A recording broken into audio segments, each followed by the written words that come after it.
Doctora Ana Alfaro Cruz, médico cirujano por la Universidad Veracruzana. Estudió la especialidad en anatomía patológica y la alta especialidad en anatomía patológica oncológica, así como un doctorado en ciencias biomédicas en la Facultad de Medicina de la UNAM, sede Hospital General de México. Ganadora del Premio de Investigación Médica Dr. Jorge Rosenkrantz en 2013. Miembro titular del Consejo Mexicano de Anatomopatólogos y socio activo del Colegio y Asociación Mexicana de Patólogos. Se desempeña como médico especialista C en el Hospital General de México, Dr. Eduardo Lisiaga, de 2007 a la fecha. Muchísimas gracias por la invitación. En esta ocasión voy a hablar acerca de la tipificación de virus del papiloma en citología convencional y su correlación con las lesiones intraepiteliales del cérvix. Durante estos minutos, estos son los diferentes puntos que vamos a abordar, los antecedentes históricos, conceptos, algunos consensos, ensayos y por último las conclusiones. Y entonces como las lesiones intraepiteliales y el cáncer cervicuterino tiene una historia natural de la enfermedad que va en relación con la evolución de la medicina. Como todos ya sabemos, la medicina evolucionó de la parte observacional a ya una parte mucho más compleja relacionada con pruebas moleculares. Los primeros conocimientos que se tuvieron acerca del cáncer cervicuterino fueron totalmente epidemiológicos. Se observaba que las mujeres que eran monjas no tenían cáncer cervicuterino, mientras tenían una prevalencia mucho mayor de cáncer de mama. Con estas observaciones, Papa Nicolau empezó a observar en 1928 que en las células que recolectaba de la vagina podrían tener características morfológicas que podrían determinar las lesiones precursoras de cáncer cervicuterino. Y es por lo que en 1943 ya se implementa la citología cervical como tamizaje para poder determinar cáncer cervicuterino. Esto va evolucionando a través del tiempo y entonces resulta que en 1974 empiezan a relacionar cáncer cervicuterino con un virus. Todavía no se conocía cuáles eran sus características, pero ya había una correlación porque ya habían observado que había algo en la de etiología infecciosa, ya que durante la Segunda Guerra Mundial y el inicio del uso de los preservativos empezó a disminuir la frecuencia de las lesiones. Y es entonces cuando en 1983 se conoce por primera vez el virus del papiloma. Y es en 1987 cuando ya se reconoce como un factor de riesgo relacionado con cáncer cervicouterino. Este descubrimiento le da el Premio Nobel de Medicina a Surhausen. Y entonces, una vez que esto ocurre, empieza a evolucionar mucho más rápido la medicina y es la época de antes y después de la prueba de PCR. PCR es la reacción en cadena de polimerasa y es el inicio de la biología molecular en medicina. Y entonces eso permite que se empiecen a desarrollar pruebas para poder identificar de una forma más sencilla el DNA viral en las diferentes pruebas y en las diferentes muestras y en las diferentes pruebas para poder determinar la presencia del virus. Y es por lo que se desarrolla entre ellas la captura de híbridos, que posteriormente fue aceptada por la FDA como método de pesquisa, y esto permitió también el desarrollo de otras pruebas moleculares a lo largo del tiempo. Al ya conocer la secuencia completa del virus y poderlo identificar, fue mucho más sencillo desarrollar el siguiente paso en cuanto al diagnóstico, que es el tratamiento y una prevención primaria. Se desarrollan las diferentes vacunas para el cáncer, para el virus del papiloma, y estos dos hallazgos que son tan importantes, que es la identificación del virus más la vacuna, nos permiten que tengamos ya un mejor panorama para poder prevenir cáncer cervicuterino. y es en los diferentes países donde se empiezan a desarrollar diferentes proyectos y protocolos para evaluar qué tan eficaz es la forma de detección y también la vacunación. Y entonces con el paso del tiempo se confirman los diferentes, la efectividad tanto de los métodos de diagnóstico como de prevención primaria para cáncer cervicuterino. Y entonces con todos estos antecedentes, para poder llegar a entender cuál es el resultado de los consensos y de los ensayos que vamos a revisar, necesitamos recordar algunos conceptos básicos para poder tener claro este tema. Entonces, una prueba de tamizaje es aquel examen aplicado con el fin de identificar una población aparentemente sana con mayor riesgo de tener una determinada enfermedad hasta el momento que no ha sido diagnosticado. En este grupo entran todas aquellas pruebas que se le hacen a los individuos sin manifestaciones clínicas o sin lesiones aparentes para identificar una enfermedad. Mientras que una prueba diagnóstica se realiza para verificar la naturaleza de un síntoma o un síndrome. En general, estas personas ya tienen alguna sospecha diagnóstica o tienen alguna enfermedad para confirmar. Y entonces, en relación a virus del papiloma, existen como pruebas de tamizaje la citología cervical o la tipificación del virus por pruebas moleculares, y como prueba diagnóstica puede ser también la tipificación del virus del papiloma por pruebas moleculares y la biopsia. Ahorita vamos a revisar muy bien esto para saber en qué momento es tamizaje y en qué momento es diagnóstico. La citología cervical es el estudio de las células exfoliadas de la unión escamo-columnar con el objetivo de encontrar los cambios morfológicos o citopáticos precursores del cáncer cervicuterino, identificar lesiones intraepiteliales que sean producidos por el virus.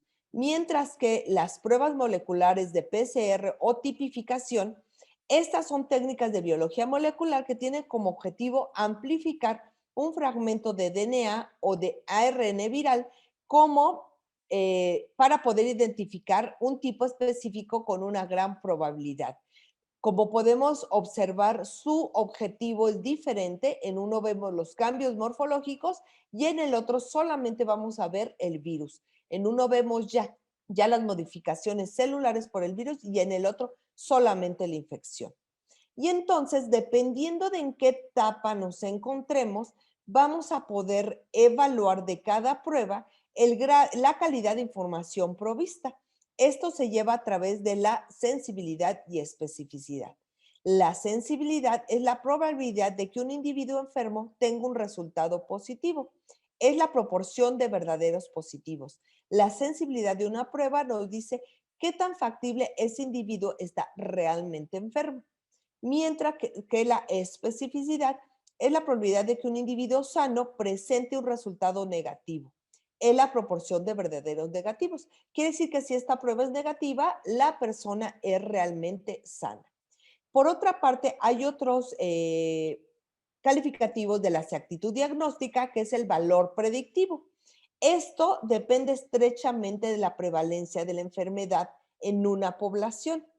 Por lo tanto, evalúa el comportamiento de la prueba en una población para medir su prevalencia.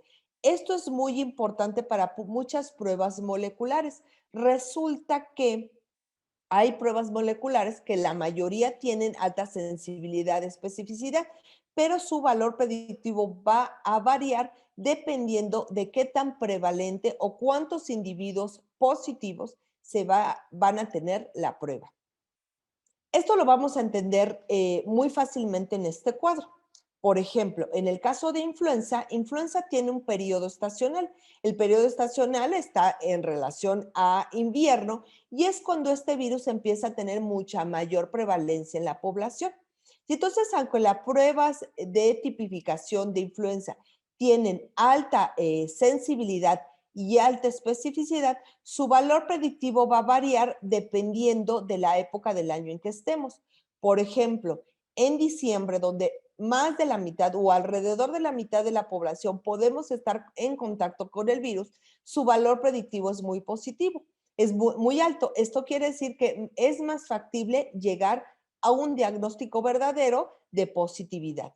Mientras que en el resto del año, cuando la prevalencia es muy baja, su valor predictivo es bajo. Y esto es porque realmente los individuos, la mayoría, van a ser evaluados y van a tener un resultado negativo. Esto es lo contrario con el valor predictivo negativo.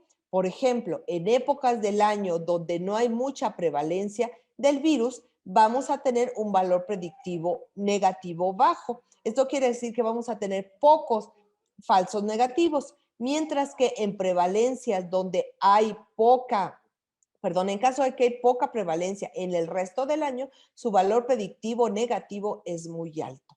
Y esto mismo ocurre con la tipificación del virus del papiloma. Por eso, una de las condiciones que se ha establecido en la tipificación de virus del papiloma es no realizarlo en mujeres menores de 30 años. Y esto se debe a que la prevalencia de la infección es muy alta y entonces vamos a tener valores predictivos positivos muy altos con modificaciones en el valor predictivo negativo y entonces podemos tener falsos negativos. Entonces, esto es muy importante para poder evaluar las pruebas moleculares. Y entonces, ¿qué ocurre en el caso de las estrategias diagnósticas para las lesiones precursoras del cáncer cervicuterino? La citología cervical para evaluar los cambios citopáticos producidos por el virus, las lesiones intraepiteliales, tiene una sensibilidad del 60 y una especificidad del 90%, mientras que la tipificación del virus para determinar la infección tiene una sensibilidad del 90 y una especificidad del 98%. Y esto se debe principalmente a que son técnicas moleculares con metodología muy bien establecida, en donde el factor humano cada vez es menor y es más factible que podamos tener los verdaderos positivos y los verdaderos negativos. Por otra parte, la colposcopía para determinar lesiones observadas a través del colposcopio tiene una sensibilidad del 70% y una especificidad del 90%. Y por último, la biopsia, que durante mucho tiempo se ha utilizado como el estándar de oro, determina los cambios morfológicos en el epitelio, tiene una sensibilidad del 75% y una especificidad del 90%. Como podemos observar, la mayoría de pruebas tienen una especificidad muy alta. Lo que podemos observar que varía es la sensibilidad. Y las pruebas que tienen una sensibilidad menor del 70% se debe principalmente a que son factores humanos desde la toma de la muestra, el procesamiento, la metodología de lectura y la interpretación que nos llevan a tener una sensibilidad menor. Cuando estas pruebas utilizan sistemas de calidad mucho más precisos con controles de calidad, esta sensibilidad puede aumentar. Pero, ¿qué ocurre cuando nosotros queremos utilizar la prueba de tipificación para poder determinar si una mujer tiene cambios citopáticos o cambios morfológicos en la biopsia? Esto no es aplicable a las lesiones, a las pruebas de biología molecular. Esto se debe a que estas pruebas no cumplen con el objetivo de determinar infección. Que una mujer esté infectada por virus del papiloma no quiere decir que tenga una lesión intraepitelial. Entonces, las pruebas de PCR no pueden ser utilizadas con una sensibilidad y una especificidad que podamos diagnosticar lesiones intraepiteliales. Y esto se debe principalmente a el factor de que la prevalencia de las infecciones en mujeres con citología normal es muy frecuente. Se calcula aproximadamente que dependiendo de la edad y la población, la prevalencia del virus puede ser del 15 hasta el 43%. Y esto también aunado a que durante el largo de la vida de una mujer se calcula que el 80% presentaremos alguna infección en el transcurso de la vida. Y entonces, afortunadamente, la mayoría de las infecciones desaparecen por sí solas. Sin embargo, un grupo pequeño de estas infecciones persiste y es cuando causan lesiones preneoplásicas y cáncer. Y entonces, a pesar de que tenemos un método de tamizaje con buena especificidad y no tan adecuada sensibilidad, el diagnóstico oportuno de cáncer tiene como principal factor para no llevarse a cabo es que las pacientes no acuden a ese programa. Y entonces se calculó en el 2012 que aproximadamente 8 millones de mujeres no se habían hecho la prueba de detección en los últimos 5 años. Y en muchas poblaciones se ha preguntado si realmente esto está en relación a los sistemas de salud y encontraron que 7 de cada 10 mujeres que no se habían hecho una detección oportuna de cáncer cervicuterino acudían de forma regular al médico, incluso tenían seguridad en salud. Y entonces realmente son varios los factores por los que no se ha podido llegar a detener la frecuencia de cáncer cervicuterino. Aunado a esto, hay la oportunidad durante aproximadamente 40 años de la vida de una mujer de realizarse el Papa Nicolau. Afortunadamente, como les mencioné en las primeras diapositivas, ya hay una vacuna. Esta vacuna, al aplicarse tanto en niñas y niños alrededor de los 11 a 12 años, puede disminuir la frecuencia no solamente de cáncer cervicuterino, puede disminuir la frecuencia de varios tumores. Se calcula que si se aplica en una población, tanto a niños como niñas, la vacuna, puede disminuir 7 de cada 10 pacientes de cáncer cervicuterino, 6 de cada 10 tanto en mujeres como hombres de cáncer orofaringe, 9 de cada 10 mujeres y hombres de cáncer anal, 8 de cada 10 de cáncer vaginal, 7 de cada 10 de cáncer vulvar y 6 de cada 10 de cáncer de pene. Entonces, realmente durante la historia natural de la enfermedad, tenemos varias oportunidades para poder disminuir la prevalencia del cáncer. Sin embargo, se ha calculado que en los países desarrollados solamente el 14% de los niños y el 36% de las niñas entre 11 y 13 años se han vacunado. Por lo tanto, el camino aún es largo, a pesar de que ya tenemos una vacuna, a pesar de que se está empleando en países desarrollados, todavía falta mucho tiempo para poder llegar a la prevención primaria completa del cáncer cervicuterino. Continuamos utilizando un método de pesquisa para poder llegar al diagnóstico oportuno de cáncer.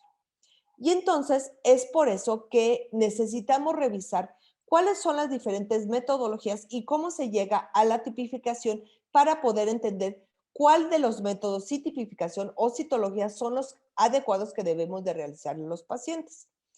Este es un pequeño recordatorio. El virus del papiloma tiene un genoma circular. Este genoma circular está dividido en 3 partes. Una parte que es LCR, que es el sitio de control, unas proteínas tempranas que se listan con la letra E de temprano por sus siglas en inglés y diferentes numeración de acuerdo a su función. E1 y E2 están relacionados con la replicación y la transcripción, E4 con la liberación viral, E5, E6 y E7 con la oncogenicidad. Principalmente E6 y E7 porque están relacionados con en detener el ciclo celular de la célula huésped. La tercera parte del genoma viral son los genomas tardíos, L por sus siglas en inglés, y vamos a tener 2 fragmentos, L1, que es la cápside de mayor tamaño, y L2, que es la cápside de menor tamaño. Y entonces, de acuerdo a las características de la secuencia de los virus, se ha determinado como L1 la región más conservadora del virus. Y entonces, con esta secuencia prototipo del genoma viral es con la que vamos a tipificar. Va a ser el fragmento de referencia para la tipificación. El Comité Internacional de la Tipificación del Virus del Papiloma se reunió en 1995 en Quebec y determinaron varias características de la nomenclatura. Mencionaron que si esta diferencia en el genoma prototipo es de más del 10%, se le va a definir como un tipo viral diferente y se le van a dar nomenclaturas del uno al siguiente según se vayan identificando. Mientras se termina de secuenciar el virus por completo y se determina que realmente no hay no hay menos del 10% similar, se le va a poner candidato o presunto dependiendo del porcentaje. Una vez que se ha cumplido con más del 10%, entonces ese tipo se le da un número definido para los diferentes tipos. Esto es, el virus 3 se determinó primero que el 11 y así sucesivamente. Los subtipos van a diferir entre el 2 y 10% de esta secuencia del genotipo. Estos subtipos o linajes van a dar las diferentes clasificaciones, sobre todo para los diferentes familias. Y por último, las variantes son aquellas que van a tener una diferencia solamente del 2%. Esto se ha identificado muy bien en virus del papiloma 16, donde las diferentes variantes que tenemos en México y en los países latinoamericanos hacen que sean virus mucho más oncogénicos. Y entonces se ha podido determinar que estas diferencias biológicas y etiológicas de estos tipos hay entre los diferentes tipos y variantes. Y entonces de aquí se pudo construir un árbol filogenético en donde tenemos el grupo de los alfavirus, donde vamos a recopilar los principales virus oncogénicos que tenemos en relación a los diferentes tumores, principalmente de mucosas y epitelios. Y entonces esta clasificación ha permitido que la OMS lo divida entre género y especie, tengamos los subtipos y la relación con los diferentes tumores. El género alfa es el que tenemos con más frecuencia virus oncogénicos. En este tenemos tanto al 18 y al 16 y el resto de los virus que han sido catalogados por la Organización Mundial de la Salud como categoría 1. Esto quiere decir que se ha demostrado de forma molecular y epidemiológica su relación del virus con cáncer cervicuterino, mientras que define 2A como aquellos donde por epidemiología están relacionados, pero no hay evidencia suficiente para el factor de riesgo con cáncer cervicuterino. Como podemos ver, los valores de su relación son cercanos a 1. Mientras que 2B son aquellos virus que tienen secuencias similares por relación filogenética sin tener realmente una evidencia epidemiológica o molecular. Y entonces de esta forma ya se ha determinado que 16 y 18 son los virus más oncogénicos relacionados con cerca del 80% de cáncer cervicuterino. La otra parte que es muy importante entender en relación a la tipificación es cómo es el ciclo viral dentro del epitelio del huésped. Y entonces se sabe que una vez que el virus ingresa a las células de la capa basal, esta puede permanecer de forma silenciosa. Esto quiere decir que el genoma del virus se va a colocar de forma episomal sin replicarse. Sin embargo, pueden ocurrir fases infecciosas productivas. Esto quiere decir que el virus va a utilizar el genoma del huésped y la maquinaria de transcripción y traducción para poderse replicar. Y entonces el virus empieza a presentar las diferentes fragmentos de su genoma para poder llevar a cabo una replicación completa. Se piensa que las infecciones productivas se deben al completo ciclo del virus del papiloma, mientras que las lesiones intraepiteliales de alto grado ya corresponden a fases abortivas de una infección. Y entonces, como podemos observar, En estos diagramas, tanto en la fase productiva como las lesiones intraepiteliales de bajo riesgo o NIC1, en el caso del cérvix, podemos ver cómo están de color rojo aquellos núcleos de las células basales y parabasales donde los genes E6 y E7 encargados de detener el ciclo viral empiezan a producirse esos genes para poder detener el ciclo del huésped, de la célula del huésped, y poder permitir que el ciclo viral avance. Una vez que estas oncoproteínas se han producido, se van a producir aquellas proteínas que están relacionadas con la replicación y la liberación del virus. Una vez que empieza a coordinarse esta replicación, vamos ahora sí a tener la formación de la cápside. La cápside, como ya recordamos, L1 y L2 se van a producir en las últimas fases del ciclo viral para poder formar la cápside. Mientras que en las lesiones ya en donde el genoma del virus se integra a las células del huésped, este deja de replicarse. Es la parte abortiva del virus. El virus detiene su ciclo celular porque empieza a tener pérdida de la regulación de la replicación por porque se rompe el genoma viral y entonces al introducirse al genoma del huésped se pierde principalmente la regulación de E2. Posteriormente se pierde E1 y E4 y entonces no permiten la replicación y la liberación del virus. Y entonces se empieza a acumular aún más E6 y E7, observando cómo esto facilita la alteración del ciclo celular, las modificaciones de las células para ser preneoplásicas. Y entonces, ¿qué observamos? Que al tener fases abortivas ya del ciclo celular viral, vamos a tener poca producción de L1, que es el prototipo para la tipificación. Y entonces, por eso, a veces en lesiones intraepiteliales de alto grado, carcinoma cervicuterino invasor, vamos a tener negatividad en las tipificaciones, porque nuestro prototipo del genoma para poder determinar el DNA viral ya no se encuentra presente.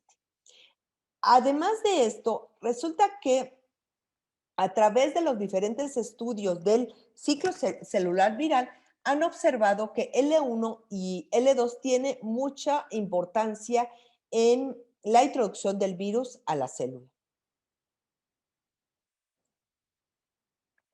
Como podemos observar, el virus tiene que tener en contacto con receptores de paranfosfato y también de laminina de la membrana basal para poder tener modificaciones conformacionales y de esa forma poder formar una vesícula para permitir la endocitosis. Esa endocitosis está igualmente modificada a través de la interacción de L1 y L2 con los diferentes receptores a través de modificaciones conformacionales hasta formar un endosoma completo.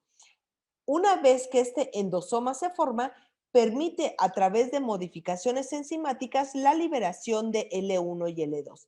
L1 se puede entonces formar un endosoma para reciclar L1 o también a través de la formación de los diferentes vesículas puede pasar a una fase de eliminación.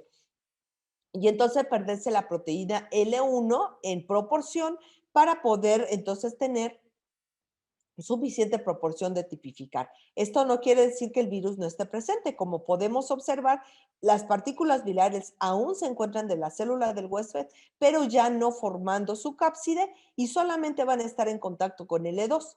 L2 es la molécula o la proteína viral que permite que el virus se pueda adosar al retículo, al aparato de Golgi para poder permitir la síntesis de proteínas. Esta síntesis de proteínas, sobre todo las de E1, E2 relacionadas con la replicación viral y la transcripción viral, necesitan producirse para entonces poder permitir la replicación del genoma viral y una vez replicada el genoma viral, poder tener las diferentes genes para producir entonces el virus completo. Y entonces es por esto también que a veces vamos a observar que L1 se llega a perder y entonces vamos a encontrar muestras negativas. Y entonces, ¿qué podemos, con todo este conocimiento, qué es lo que nosotros como parte de los médicos que estamos en contacto con las pacientes, qué es lo que los consensos nos han dicho en relación a todo este conocimiento previo de la historia natural de la enfermedad y de los métodos diferentes de tamizaje?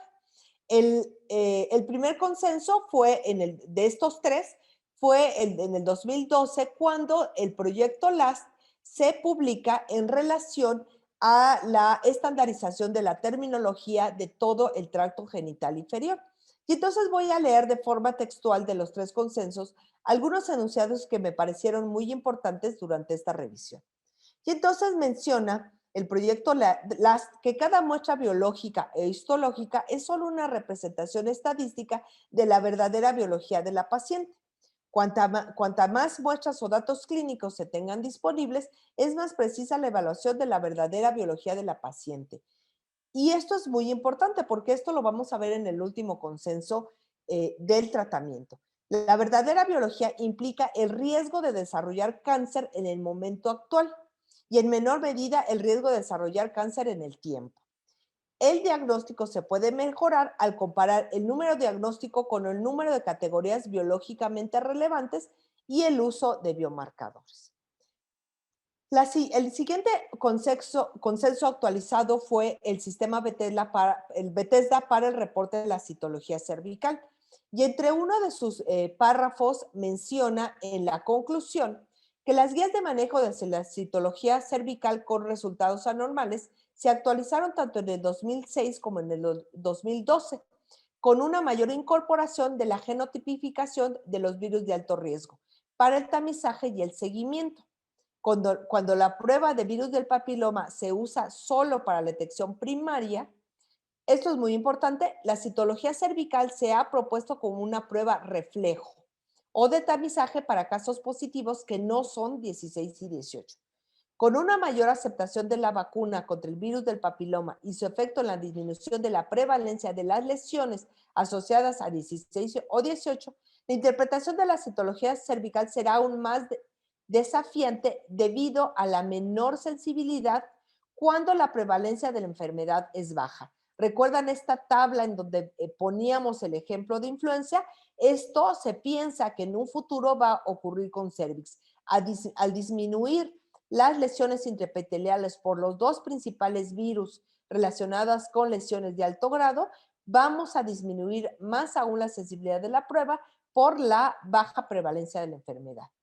Por lo tanto, Bethesda dice que 2014 fue un momento apropiado para la revisión y actualización de la terminología del sistema Bethesda, inicialmente desde el 2001, con un reafirmamiento de los criterios morfológicos. La última publicación de revisión es la evaluación de la tipificación de virus de alto riesgo como método de pesquisa y menciona que, al igual que con todos los nuevos avances que entran en la práctica clínica, la introducción del tamizaje primario de virus de alto riesgo plantea una serie de preguntas e inquietudes. A pesar de tener mejor sensibilidad, las pruebas del virus del papiloma en comparación con la citología, los médicos deben tener en cuenta que se obtienen resultados falsos positivos. Esto quiere decir que una mujer, aunque esté infectada por un virus de alto riesgo, no significa que tiene una lesión intraepitelial y mucho menos que va a desarrollar cáncer en el tiempo. Además, los análisis retrospectivos de los tejidos de cáncer de cuello uterino han demostrado que una pequeña proporción de los casos de cáncer invasor dará resultado negativo mediante varios análisis de virus del papiloma de alto riesgo. Lo que veíamos principalmente relacionado con el gel L1 de la cápside, que es el que es nuestro prototipo para la tipificación. Y entonces este tipo de enunciados me recuerda mucho un algoritmo que suelo utilizar para entender por qué en la actualidad se menciona que el conjunto de pruebas para la determinación de las lesiones nos va a llevar a la verdadera biología del estado actual de las pacientes. Y entonces hago una comparación del cuello uterino con el Centro Histórico de la Ciudad de México. Nosotros a través de las diferentes pruebas podemos determinar lesiones intraepiteliales a través de la citología, podemos determinar si la paciente tiene infección por el virus del papiloma, podemos determinar si colposcópicamente o por imagen por parte del ginecólogo tiene ya una lesión visible en la zona de transformación o podemos a través de la biopsia determinar ya los cambios precursores de una lesión intraepitelial. Y entonces lo mismo ocurre cuando queremos saber las diferentes actividades que podemos realizar en el centro histórico. Habrá personas que nos gusta visitar los edificios históricos conociendo parte de la historia de este sitio. Habrá otras personas que nos guste visitar los restaurantes y tener una vista panorámica de los diferentes edificios desde una de sus terrazas, o quizás algunos acostumbremos a ir a estos sitios comerciales donde podemos comprar diferentes mercancías, o quizás no la mercancía, quizás que a veces algunos pobladores de la Ciudad de México les gusta adquirir. Quizás nos guste mejor adquirir joyas en los centros joyeros que tiene la Ciudad de México. Esto no significa que no conozcamos el centro histórico. Conocemos los diferentes sitios de la ciudad en esta zona, sin embargo, no nos habla de que no conozcamos la ciudad, simplemente son valores estadísticos diferentes de la verdadera realidad de nuestro centro histórico. Lo mismo ocurre con Cervix. Cada muestra positiva es un factor estadístico que nos va a determinar el verdadero riesgo de la paciente en desarrollar cáncer cervicuterino en el tiempo. Y entonces esto viene aún identificado en el último consenso del manejo de las lesiones, de los diagnósticos de lesiones en cervix junto con sus lesiones precursoras. Y entonces este consenso actual está basado en el riesgo. Esto quiere decir que a través de las diferentes pruebas que una mujer se puede realizar a lo largo de su vida, nos va a poder determinar el riesgo que tiene una paciente o no de desarrollar cáncer cervicuterino en el tiempo. Y entonces a través de, recordando esto que vimos en la primera diapositiva, donde se empezaron a hacer los diferentes protocolos de estudio de las pruebas para el tamizaje y también del seguimiento de las pacientes, ha podido llegar a estos valores predictivos para poder determinar realmente cuál es el riesgo que una paciente desarrolle cáncer cervicuterino con las pruebas positivas que ha presentado. Se ha calculado también un punto de corte en donde tenemos ya un riesgo mayor para desarrollar cáncer cervicuterino o un riesgo inferior si realmente vamos al diagnóstico oportuno de cáncer y tenemos pruebas negativas. Se calcula que toda la población tiene alrededor de un 5 o 6% de desarrollar cáncer. Realmente es muy bajo porque la prevalencia de la infección no quiere decir que vamos a desarrollar cáncer. Sin embargo, este riesgo puede ser menor del 2% si yo acudo al diagnóstico oportuno del cáncer y mis pruebas son negativas, mientras que mi riesgo de desarrollar cáncer es mayor del 15% en aquellas pacientes que ya tuvieron pruebas positivas. Dependiendo de la prueba positiva, vamos a tener riesgos cerca del punto de corte o cerca del 100%, donde ya prácticamente es necesario inmediato el tratamiento. Y entonces con esto se puede calcular un resultado, perdón, un seguimiento en relación al riesgo.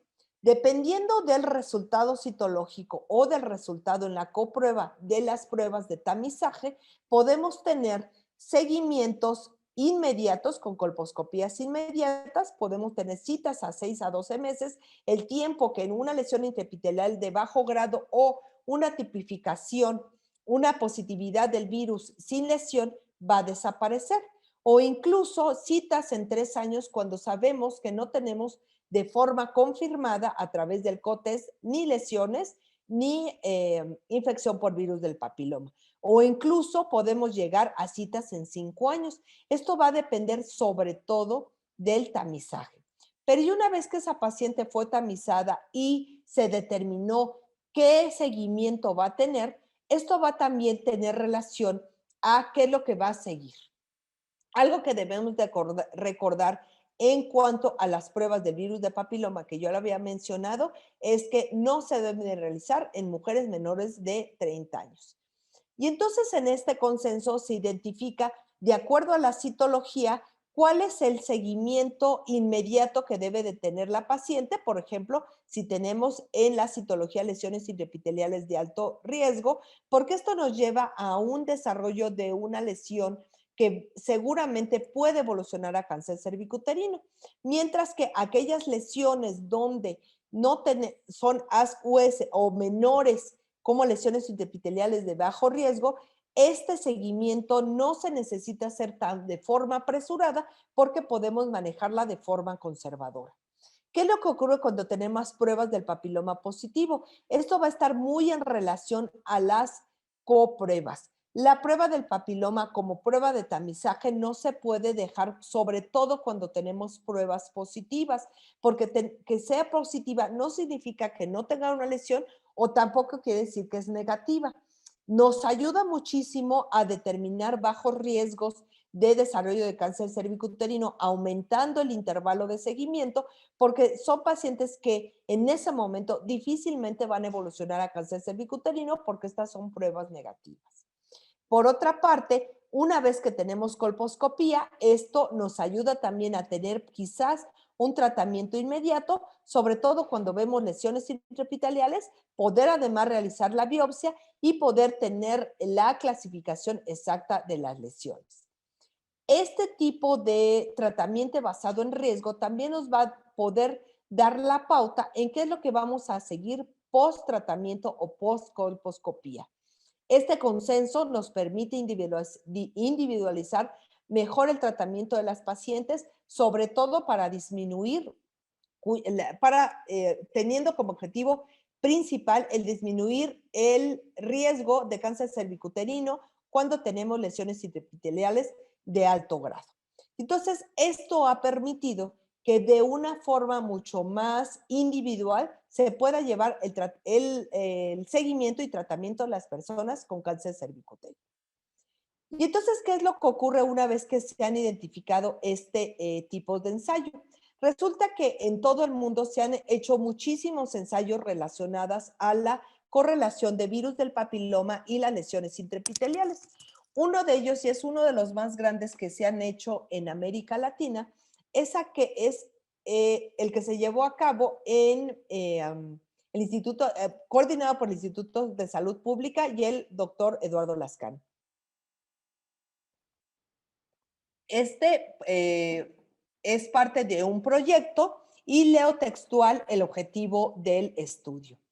Y menciona que este proyecto, conocido como PAST, dada las siglas de la tipificación viral a través de la autotoma, sirve para evaluar el desempeño, viabilidad, logística de las pruebas de ADN viral de virus de alto riesgo en muestras vaginales de autotoma. A todas las mujeres positivas se le realizó colposcopía. El objetivo del estudio fue reunir evidencias sobre el desempeño de la prueba de virus del papiloma de alto riesgo en un programa piloto regional grande para identificar y definir la estrategia más eficaz para empleo de la prueba en todo el país. Nuestro objetivo a largo plazo es crear un programa de tamizaje que minimice las desigualdades en la calidad de las pruebas de detección que se ofrecen en todo México. Parte de lo innovador de este estudio es el uso de un dispositivo para poder tomar la citología. Como es de autotoma, el dispositivo es similar a una pluma atómica donde a través de un pivote se introduce el prototipo dentro de la vagina, la paciente activa el pivote y de esa forma se puede recolectar las citologías lo más cercano a la citología cervical. Una vez que se ha tomado la muestra, este pivote se vuelve a activar y de esa forma se puede tener la eliminación de la mayor tipo de partículas en el vial. Y entonces, estos fueron algunos de los resultados. Como podemos observar, su prevalencia de infección es muy baja, considerando las 100.242 pacientes que se utilizaron, que participaron en el estudio, realmente su prevalencia es menor de 1.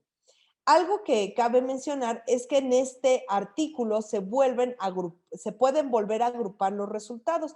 Resulta que en Latinoamérica se ha observado que hay 2 picos de cáncer cervicuterino relacionado con la edad.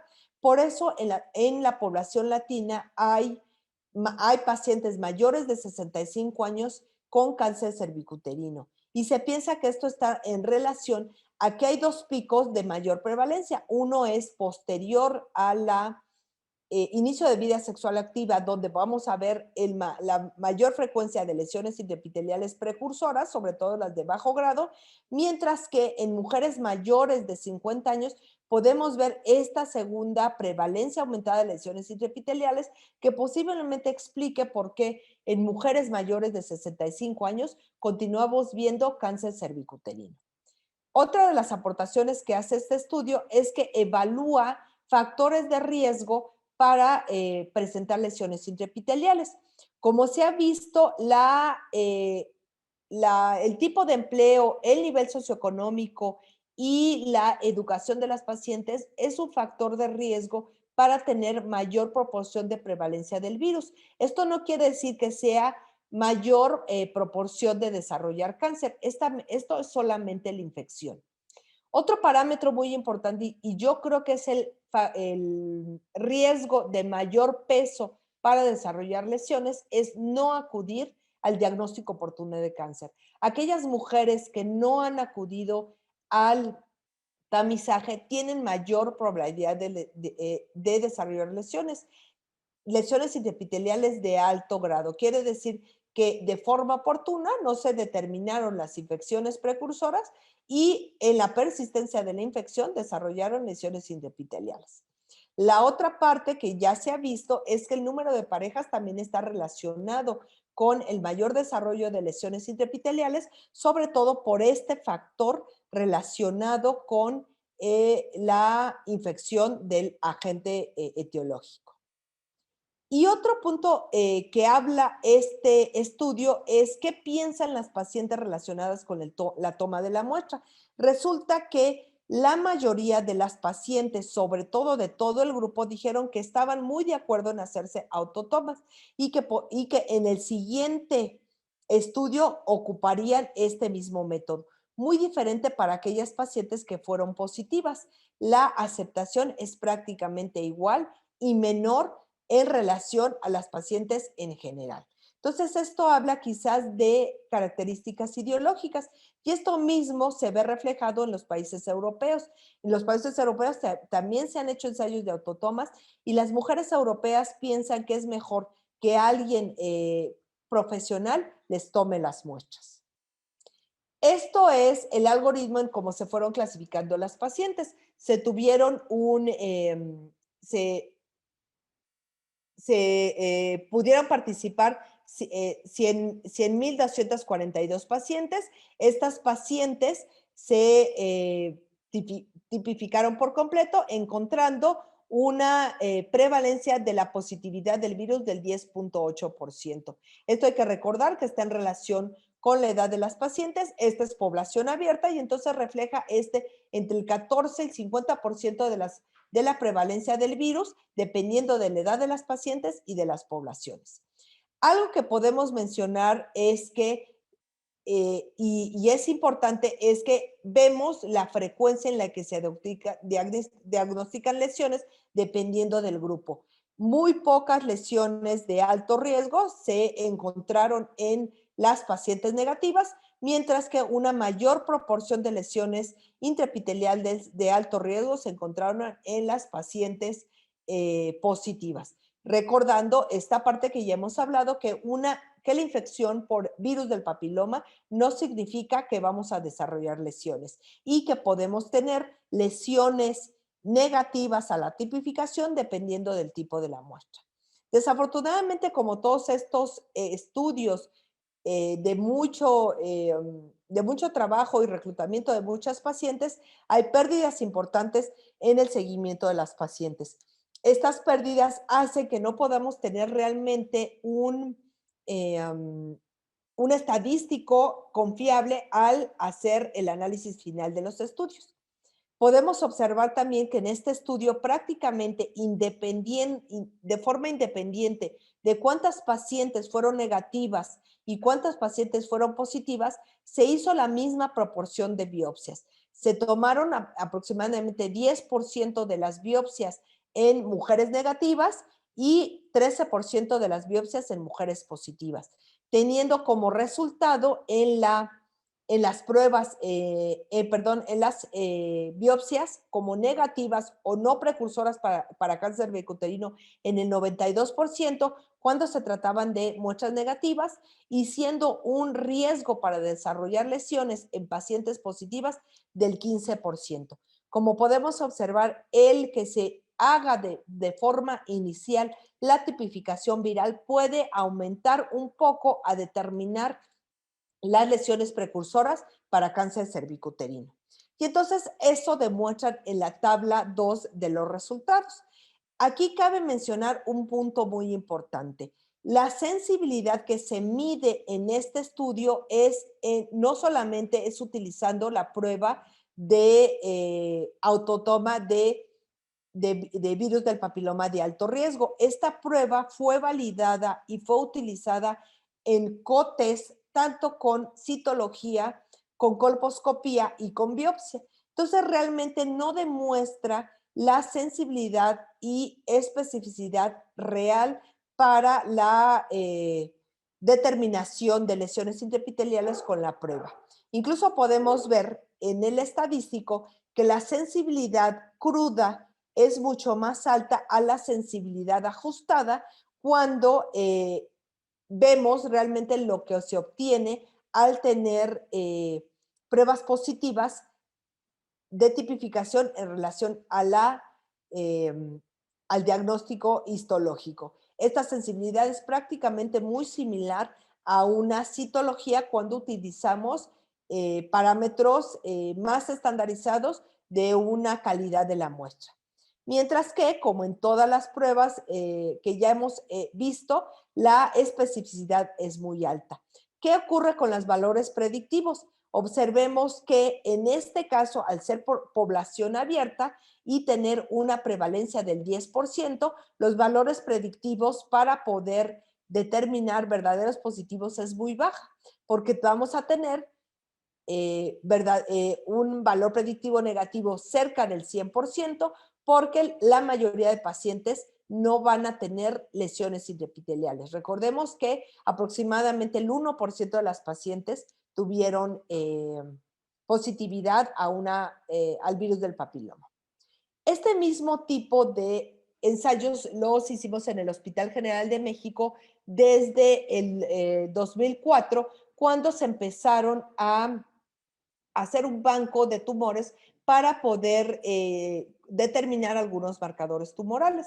En este estudio se reclutaron mujeres mexicanas, tanto con casos como controles, en los cuales se reclutaron 462 casos, 452 mujeres, desde noviembre del 2003 al 2007. Estas mujeres se obtuvieron 2 biopsias, 2 citologías, tenían que tener cáncer cervicuterino invasor diagnosticado y lesiones intraepiteliales negativas en la citología. Y entonces se obtuvo el DNA, se tipificó a través de PCR y de secuenciación utilizando la fracción L1. En L1 hay 2 regiones MY y MP de sondas universales y específicas para 16 y 18 para poder determinar la tipificación de virus de alto riesgo. Y se determinaron los diferentes tipos virales y por otra parte se determinaron los datos clínicos. Este estudio tiene, así como el de Lascano, la determinación de aquellos factores de riesgo relacionados con cáncer cervicuterino. Y entonces pudimos determinar los factores de estilo de vida para desarrollar cáncer. Se hizo un estudio de casos y controles para poder identificar los factores asociados a la presentación en cáncer cervicuterino. De este estudio se obtuvieron 2 artículos. Uno relaciona la distribución de los virus en mujeres jóvenes y de mayor edad con cáncer cervicuterino, y la otra parte poder determinar biomarcadores para poder determinar tanto la sobrevida como el tratamiento de cáncer cervicuterino. Y entonces, como segundo proyecto, se le llamó a este proyecto el Proyecto Celeste, donde se iba a acoplar los marcadores tumorales a la citología exfoliativa. Y entonces en este proyecto, a través de la citología, se tomaba una citología, se hacía el extendido y este mismo cepillo se utilizaba para tipificación. Esto permitía que la prueba fuera mucho más económica. Se vio que se obtenía suficiente ADN del virus y que se podía hacer una prueba más eficiente. En esta prueba, de enero del 2018 a febrero del 2019, se reclutaron 2.318 pacientes. Y entonces, esta tabla habla de los factores de estilo de vida, tanto de mujeres con cáncer y mujeres control. Y en este se determinó un valor estadístico de riesgo, de factor de riesgo. Lo que nos va a determinar es que si este estilo de vida se presenta en las pacientes, ¿cuál es el factor para desarrollar cáncer cervicuterino? Y entonces, como podemos observar, la inasistencia al diagnóstico oportuno de cáncer es el principal riesgo para desarrollar lesiones porque no tenemos un seguimiento real de las pacientes en años previos para desarrollar lesiones. El segundo factor en relación es el número de hijos, casi similar a la edad de inicio de vida sexual activa y en menor proporción en la edad del primer embarazo. Los otros factores como número de parejas, estado civil y el tabaquismo también fueron estadísticamente significativos. Sin embargo, su factor de riesgo es cercano a 1. Esto mismo hicimos ahora al calcular qué pasaba en las mujeres negativas en este segundo proyecto y positivas, ya sea para virus del papiloma y o lesiones intraepiteliales. Se encontró una prevalencia del 14.6%, ya sea tanto para lesiones intraepiteliales como para virus del papiloma humano. Y aquí, de forma interesante, encontramos cómo hay una diferencia de edad entre las mujeres positivas y negativas. Podemos observar que las mujeres positivas son de mucho menor edad estadísticamente significativa que las mujeres negativas. Por otra parte, también en este caso sí influye el número de parejas sexuales con un estadístico significativo, el estado civil y, por supuesto, además del tabaquismo, por supuesto, el no asistir al programa de diagnóstico oportuno de cáncer. ¿Qué ocurre cuando estas positivas las dividimos en 3 grupos? Vamos a tener positividad para virus del papiloma, positividad solamente para lesiones intraepiteliales o ambas.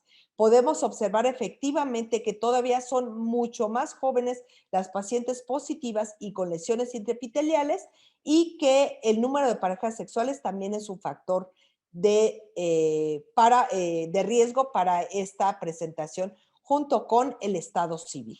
Y entonces podemos encontrar que la asistencia de diagnóstico, al ser pruebas positivas, no influye en la presentación de los casos. Y podemos, cuando hacemos la diferencia en relación a cada uno de los grupos, identificamos que otros son los virus de mayor presentación en las tipificaciones sin lesiones intraepiteliales y que estas van a ser el principal grupo de mujeres positivas. Por otra parte, podemos ver que la mayoría son lesiones intraepiteliales de bajo grado, sin embargo, si hay una diferencia entre si hay virus positivo o no. Y por otra parte, cabe mencionar que la mayoría de pacientes no se obtuvieron biopsias porque fueron o colposcópicamente negativas o que se perdieron durante el seguimiento. Otro punto muy importante es que las pacientes con lesiones intraepiteliales ya habían participado en diagnóstico oportuno y un porcentaje alto, mayor del 30%, ya tuvieron lesiones intraepiteliales de bajo grado. Y como ya les mencioné, hay una diferencia estadística importante. ¿Qué es lo que ocurre en estos grupos de pacientes? Tienen PAPs previos negativos. Entonces, esto favorece más a que estas pacientes realmente no quiere decir que tengan lesiones intraepiteliales. Son pacientes con virus del papiloma positivas y que no desarrollaron lesiones o que son ambas positivas, pero la mayoría cumplen con lesiones intraepiteliales de bajo grado. ¿Qué ocurre con lo que ya mencioné? La mayoría de citologías no cumplieron con la biopsia. Aún así se pudo calcular una sensibilidad y especificidad, la cual para este estudio que realizamos también en el Hospital General es muy similar a la que observamos en los diferentes consensos. Y entonces podemos tener como conclusiones de esta revisión que la infección de virus del papiloma es muy común, que más del 90% de las infecciones detectadas se eliminan en los siguientes 2 años, que tener infección por virus del papiloma no significa que la mujer va a desarrollar cáncer, que el riesgo de desarrollar cáncer está fundamentado en el diagnóstico de lesiones intraepiteliales de alto grado, que la citología exfoliativa y las pruebas moleculares no tienen los mismos objetivos. La finalidad de la citología cervical es identificar los cambios citopáticos producidos por el virus del papiloma y las pruebas moleculares de tipificación para identificar la infección. La citología cervical hasta el momento es el mejor método de pesquisa del cáncer en México, sin embargo tiene baja sensibilidad principalmente atribuible a la toma y al manejo de la muestra. Y por último, las pruebas moleculares en México aún no son utilizadas en la población general y deben de realizarse en coprueba. Y entonces, por último, leo de forma textual la cita de la doctora Diana Solomon en el último consenso de Bethesda.